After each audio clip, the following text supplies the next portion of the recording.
How's it going everybody? Hope everyone's keeping safe. My name's Cupcake and welcome to this review of Random Heroes Gold Edition. Remember to like the video if you enjoyed the review and consider giving the channel a sub if you want to be notified of future indie game reviews. So originally a free web-based game, Random Heroes is an action platformer where you play as one of 28 different heroes. The eShop listing says that they each have unique abilities, and it was this that originally drew me into the game, thinking that it might be something like the awesome Broforce. But as you'll soon find out, this unique abilities feature is complete bullshit. The game's split into 9 chapters, each with 12 levels, and you begin in downtown with an opening tutorial level to teach you the basics of the game. There are essentially 2 buttons, one for jumping and the other for shooting, and you move using the D-pad or left analog stick. Your job is basically to kill anything on screen that moves as you make your way towards each level's exit door. As we encounter our first zombie, we find out just how bad the starter gun for the game really is.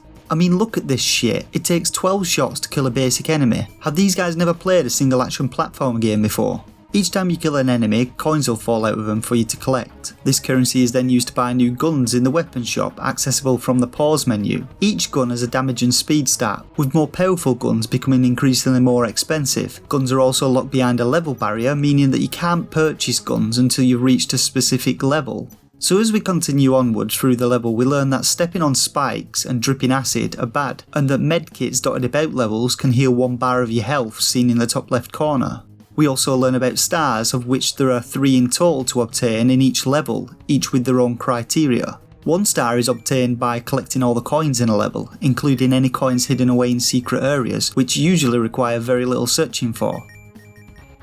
The 2nd star is obtained by killing all enemies in a stage. And the 3rd star, which is by far the hardest to get, is obtained by completing a level without getting hit, which believe me is just a joke in some levels. These stars are used to unlock new heroes, which we'll get onto shortly. Upon completing the tutorial, we get into the game and begin to make our way through the downtown levels. Here we meet a few new enemies, like this big shooty guy who also takes a million shots to kill, and who you have to approach from behind, as he shoots pretty fast and it's hard to get a shot in without getting hit. We also encounter some floating zombie heads and manage to earn enough money to buy our first gun, the Magnum. It has double the damage of the shitty starter pistol, killing basic zombies in just 5 hits. Further on though, we meet these enemies flying in some Gallagher-like formation, and the Magnum's still too shit to kill them before they float up out of reach and casually fuck off on you, never to be seen again. In these opening levels, I began to notice a very common theme with the game, and that was one of cheapness. When going for the no hit star, you'll find that the devs decided to set the camera close in and give you no way of looking down below you. This means that they can stick spike pits down there and you won't know till you drop down. They introduce enemies like this drill arm zombie who comes flying out of fucking nowhere and destroys you, and enemies are placed in locations such as this. Like, how am I supposed to kill him with this shitty Magnum without taking a hit? And this type of shit happens constantly. You're basically being forced to learn through trial and error, and they're wanting you to replay levels just to get stars, as you'll encounter enemies that you can't kill with your current gun, or areas that you can't get back to when trying to collect all coins in a level. As we reach the final stage of downtown, we encounter our first boss battle, which I'll say right now sets the tone for all boss battles to come. It's an incredibly simple fight. You blast away at him, jumping on the platform as he runs towards you. You can then drop down and get a few more hits in before he fires a beam at you, which you also dodge by jumping on the platform, and then you just rinse and repeat till he's dead. You better hope that you've earned enough money to buy the Uzi before fighting him though, as the fight takes a fucking lifetime with the Magnum.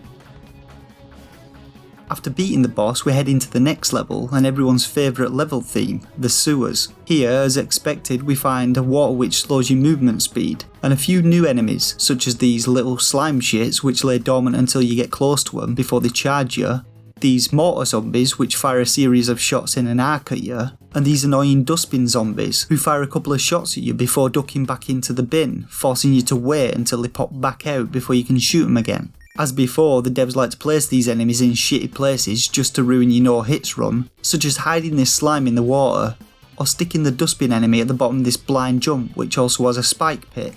As we proceed through the sewers, level design is much of the same, and uninspired we reach the second boss, who much like the first boss is a dull affair. He's basically just a big turtle who fires 2 mortar cans at you every few seconds and provides no challenge whatsoever. It's worth noting at this point that I'd just earned enough coins to purchase the plasma pistol, and that after seeing no new heroes I had to head all the way back out to the main menu, which turns out is the only place you can change heroes. It turns out that I'd already unlocked quite a few of them with 26 stars earned. Each hero has 3 attributes, these being health, damage and speed. They're all pretty self-explanatory, with there usually being a trade-off between health and damage increases. You can also increase your health bar by 1 permanently if you manage to find skulls hidden in levels, though they must be hidden pretty well since I've only found the first one. One thing you'll find when selecting a hero is no mention of its unique ability, and do you know why that is? Because they don't actually fucking have one. Once again, the eShop listing for the game has been telling porkies in more ways than one. The feature stating that you can upgrade your weapons is also a load of bollocks, since there's no way of actually upgrading a weapon, you just buy new ones, which then just become as shit as your previous weapon as you begin level 3 and come face to face with these big demon bastards who take 9 hits to kill. So I continued onwards through the levels, collecting the odd star here and there, fighting shitty bosses, and I got to level 7 Compound before I'd had enough of the game. And so I'll summarise the Random Heroes experience, starting with level design. While the theme of each level changed, there really was not much difference in general level mechanics. Being a platformer, you'd expect some variety and unique platforming mechanics to be introduced in each level, but no. They were all pretty samey, with the only attempt at being adventurers coming from swapping out spikes for mines, and drippy ceiling acid for shooty ceiling guns, and falling ceiling spikes which explode. Everything else just remained the same and pretty generic. When it comes to enemies, the game pulls the old reskinning of enemies trick to disguise the fact that there are less enemy variation than there seems to be. You have walker enemies, standard shooty enemies, floating head and orb enemies, mortar enemies, bin and shield enemies, the charger enemies, slimes, and turrets.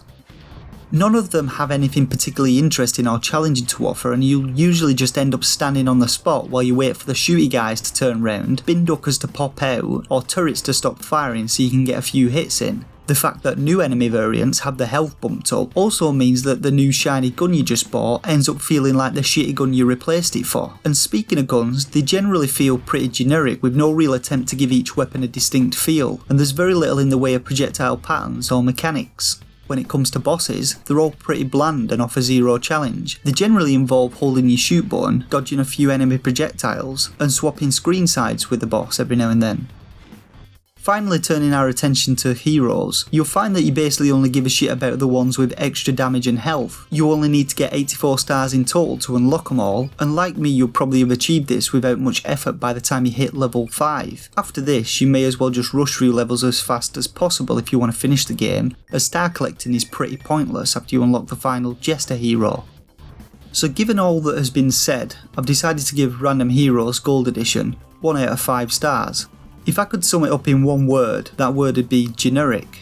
The fact that this game was ported from a free web game which released in 2011 should speak volumes about the quality you should expect if you choose to buy the game for the Switch. You can get the game on the UK Switch eStore for £3.99 or the US eStore for $3.99.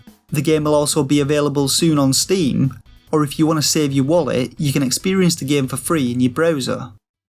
And that's it for this review of Random Heroes Gold Edition. If you enjoyed the review, smash that like button, and don't forget to sub if you want to keep up to date with Switch indie game reviews released every few days on the channel. For now though, I want to say thanks once again for watching, and until next time, game on.